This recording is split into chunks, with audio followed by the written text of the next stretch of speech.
Hi, this is Fazana. Welcome to another video from my FAZMATHS channel. In part 1, we practiced completing the square and finding the minimum point of the parabola.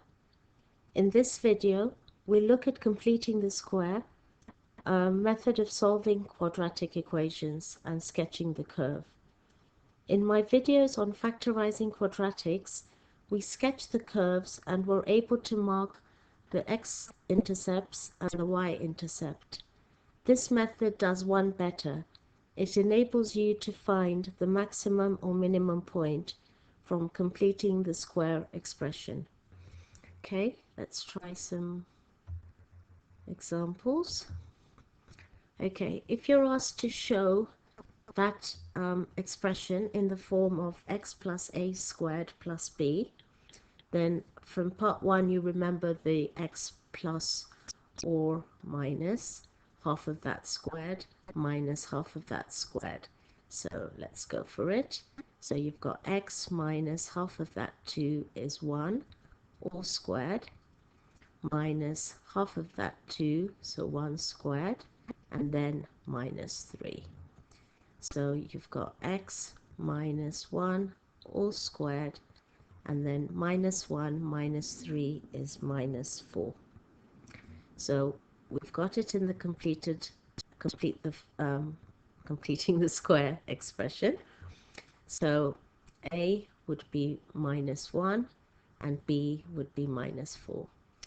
Now if we have to solve it, we'll just copy it there. So x minus 1 squared minus 4 equals 0. Unlike other quadratic equations, where we always make one side 0 and leave it there, we actually take the number to the other side. So you've got x minus 1 all squared equals 4. Then we square root both sides. You can remove the brackets, and you've got plus or minus the square root of 4, which is plus or minus 2. And then in order to isolate the x, we add 1. So you've got x equals 1 plus or minus 2. So x equals 1 plus 2, which is 3, or x equals 1 minus 2, which is minus 1. Okay, now if we have to sketch the curve, then you can tell that that is the y-intercept, 0 minus 3. Both of these will be where the parabola cuts the x-axis, so they're your x-intercepts. And the minimum point will be from completing the square expression. So the x-coordinate is the value of x, which will make that 0. So you can see it'll be 1. And the y-coordinate is as you see it, so 1 minus 4. So that will be your minimum point. And once you've got these coordinates, it's really easy sketching the curve. So I'll just show you how I've done it.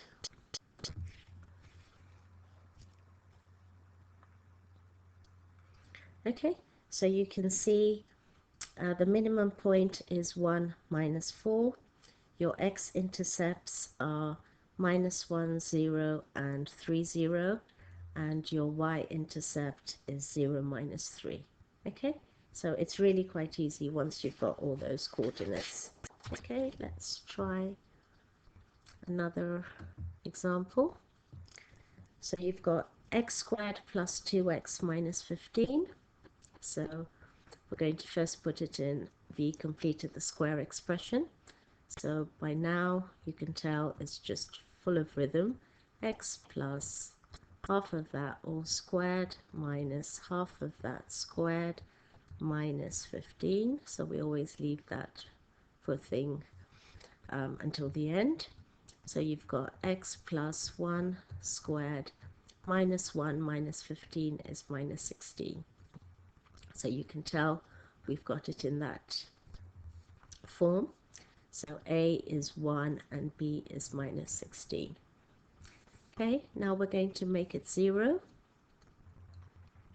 Okay, so we'll add 16 to take it to the other side. So you've got x plus 1 all squared equals 16. Square root it, and you've got x plus 1 equals plus or minus the square root of 16, which is plus or minus 4. And then we'll minus 1, and you've got x equals minus 1 plus or minus 4.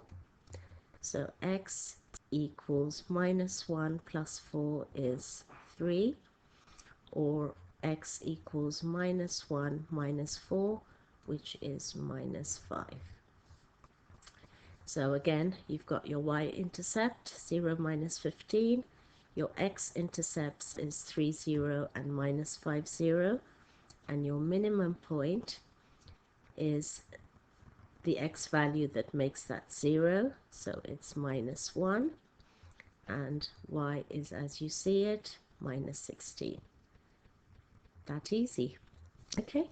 What I find is I've developed these steps in linear equations, quadratic equations, and what you find is it just gives you that rhythm, it gives you the focus, and you find with those steps you're not actually thinking, you're just writing, and it just flows.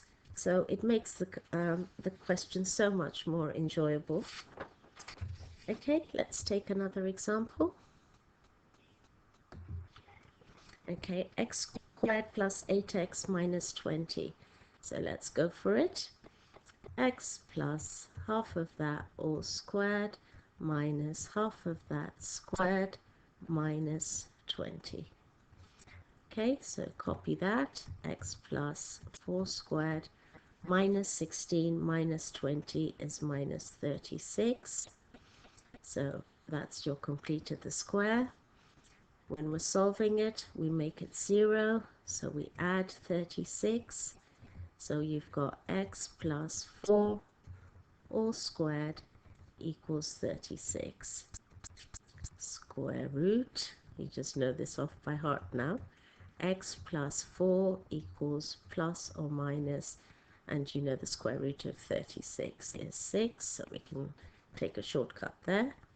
And then minus 4, and we've got x equals minus 4 plus or minus 6.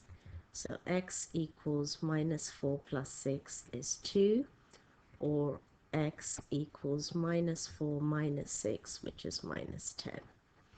So there, 0 minus 20 is your y-intercept, 2, 0, minus 10, 0 are your x-intercepts, and your minimum point, the value of x, which makes that 0. So you've got minus 4, sorry, minus, minus 36.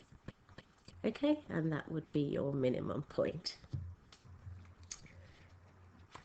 Okay, you may get a question, especially in the non-calculator paper, where you're asked to leave your answer in surd form. Okay, and that just means the square root. So let's go for it. So we've got x minus half of that all squared minus half of that squared minus 56. So you've got x minus 4 all squared minus 16 minus 56. Sometimes it helps to write it. 60, 72, so minus 72. Okay, so that would be you completed the square expression. We're going to solve it. So we'll add 72. So you've got x minus 4 squared equals 72. Square root x minus 4 equals plus or minus surd 72. Okay, we look at that 72, surd 72, and we're going to split it into two factors, one being a square number So the highest square number I can think is 36 and 2. So surd 36 simplifies to 6. So you've got plus or minus 6 surd 2. Okay, just over here, if you didn't find the 36 and you actually did surd 9, surd 8, because 9 times 8 is 72, so you've got 3 there.